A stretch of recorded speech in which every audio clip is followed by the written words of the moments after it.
Kibble, this is bad for your dog. These are the top 7 concerns with dry dog food. Are you looking to learn more about natural pet health and wellness? You've come to the right place. Click the link to subscribe to Veterinary Secrets.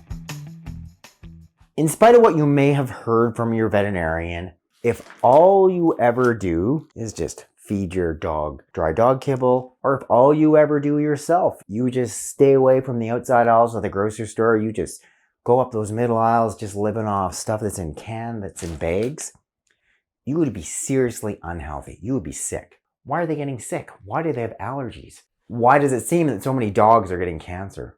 Concern number 1, dog kibble containing byproducts, fillers, artificial colors, and preservatives. In order to make kibble cheap, you got to put a bunch of things in it to make it cheap. You can't be putting all this real animal protein, etc., into it. This unnamed bag of kibble, it has grain, corn, barley, soybean meal, etc. So what they're doing, they've added in a whole bunch of ingredients so they can make this extra process way away from looking like any type of real food. Turn that into convenient dog food, aka kibble. Dogs are not designed to digest corn or corn gluten meal. Artificial colors, artificial flavors, they've been linked to cancer. And how is this food preserved? With something like BHA, BHT, ethoxyquin. Ethoxyquin, for instance, it's been linked to a host of diseases, including autoimmune disease, even cancer. Concerns with some of the other ingredients, like the byproduct meal, we know that it's much more likely that has come from an animal that has died, for instance, other than by slaughter, aka a sick cow. Can't put that into the human food system. Guess what? It's turned into dog food. May even include an animal that's been euthanized. Sure can't put that back into the human food system, but we can grind it up and turn it into dog food. This is a highly processed food. A fairly recent study found that a 10% increase in the consumption of processed food, that is linked to a 12% increased risk of cancer. I know it and you know it. A cheese slice, that's far from being real cheese. And if you made that the bulk of your diet, you'd be pretty darn sick. The more processed the food is, we know there's clear links to obesity. More links to the metabolic diseases, i.e. diabetes, etc. And unfortunately, a link with increased risk of cancer. Number 3, the toxins. The amount of potential toxins in dog food, dog kibble especially, is just way too big.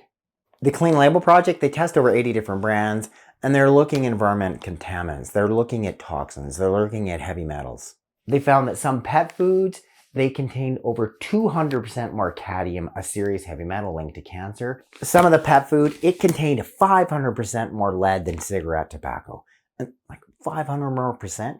And lead, we know it's a serious neurotoxin. It can just damage your dog in so many ways. And then arsenic, the serious toxin that could kill your dog. They found that some of the pet foods, it contained almost 2,000% more arsenic than cigarette tobacco. If your dog's kibble contains fish, there's a serious concern for mercury poisoning. The Teflon chemicals, the PFCs, they're seriously toxic.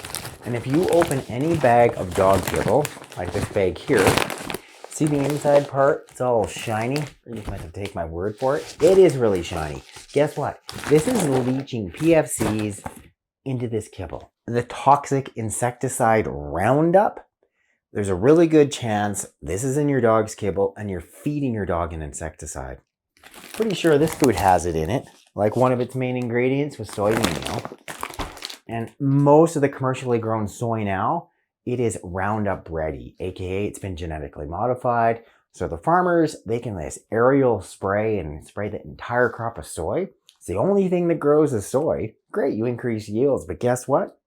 It's now in your dog's kibble. Dr. Gene Dodds has gone ahead and measured this. So they've tested levels of glyphosate, also known as Roundup, and they found that dogs that eat kibble, they have the highest levels of Roundup consumption. That's upwards of 32 times the human average. Then even we've had the euthanasia drug found in some pet food, and it's been found to the levels that it's actually killed some dogs. There's a ton of toxins in dog kibble. If you ever need a reason to stop feeding your dog kibble, that should be it. Number 4, the problem with carbs. These simple carbohydrates, aka white rice, potato, you name it, flour, wheat flour. When you consume it, when your dog consumes it, the first thing it does, it gets rapidly metabolized. What does that do? It spikes the blood sugar in you and your dog. Animals eating high carb loads, they're much more likely to become obese. We know obesity, it's linked to diabetes. We know it's linked to arthritis. It's linked to virtually so many other diseases, some of the metabolic diseases, yes, even cancer. Your dog was not designed to consume these high levels of simple carbohydrates. And all those carbs, guess what happens? They get stored as fat. Our dogs become obese. Number 5, there is low to no moisture in kibble. We have a dog like Tula that only eats kibble and she isn't a great drinker. She could be in a constant state of dehydration. A dehydrated animal, they're much more likely to get a urinary tract infection. They're putting far too much work in their kidneys. They are far more likely to get sick. They're more likely to get respiratory disease. Being adequately hydrated for your dog is really key to ensuring that they stay healthy. And so many dogs that only eat kibble, they are in a constant state of dehydration. Real food with moisture in it, it is so much better. Dry dog kibble, it can be contaminated with bacteria, fungal mycotoxins, even storage mites. At first, I'd heard this from clients when I first started in practice, and I thought, that's a bit of a wives' tale. It's dry, like what could be wrong with kibble? Turns out I'm wrong about that one. There are thousands of instances of contaminated bacteria-filled kibble. So yeah, it's not all sterile, that's for sure. Some of the toxins produced from fungi, they're found way too often in kibble. And kibble, it sure allows things to grow on them, like these storage mites. Regardless, lots of kibble has issues with fungal mycotoxins, with bacteria, the storage mites. Much of the kibble is really poorly digested, and unfortunately, much of it can even go rancid. Many veterinarians, they see a direct correlation with dogs that are consuming too much of this, too much kibble, and bloat. The kibble itself, it results in excessive gas production. You get this distended stomach, and in certain breeds that are prone to bloating, i.e. the big deep-chested breeds like the Great Dane, that stomach can then go and twist, and then you have a serious medical emergency. My point in all of this is that dry dog kibble, it really can be dangerous to your dog. 7 big reasons why. So just make a point of trying to feed, at the very least, like ideally none of this, but just feed less of this to your dog. So what I've started doing with Tula is cut her kibble by 50%. So then I've got to add in some other real food to make up for that 50% loss. So she's now getting more raw. She's now getting more canned. And for tonight, she's getting no kibble. You're going to have dog stew. Thanks so much for watching this edition of Veterinary Secrets of the Dangers of Dry Dog Food. Click up there to subscribe, hit the bell to sign up for notifications, and when you click that link directly in the box below, I can send you a copy of my free book.